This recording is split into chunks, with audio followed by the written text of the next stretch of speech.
Welcome. We're going to be talking about painting wallpaper. Before we break out the primer and get started, I just want to make sure, number one, that the wallpaper is smooth. It's not a textured wallpaper.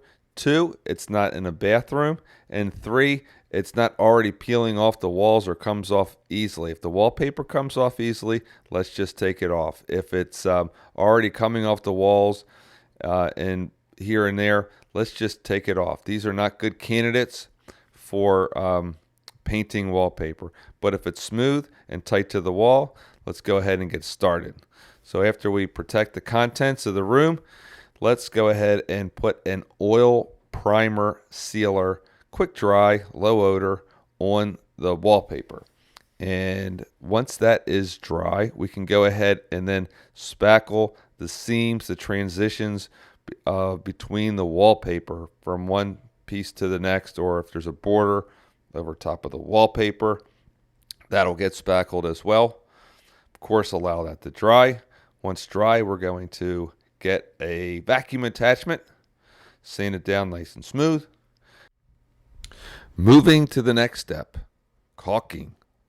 Caulk all wallpaper to the trim so it won't peel up and the edge will disappear.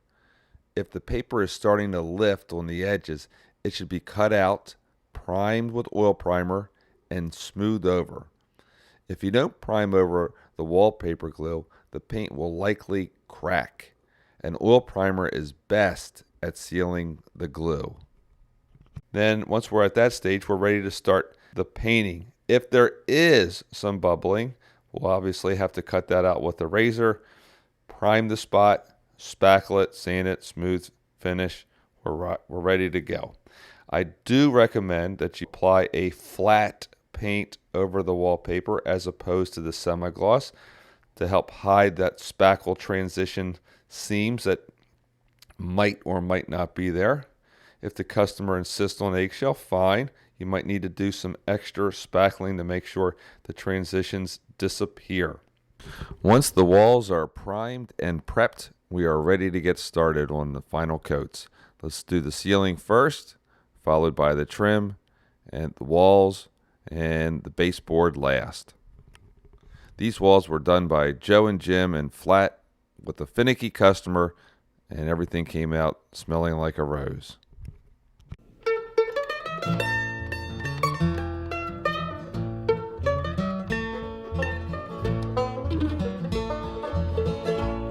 Well, if I was a preacher, I'd tell you what I would do.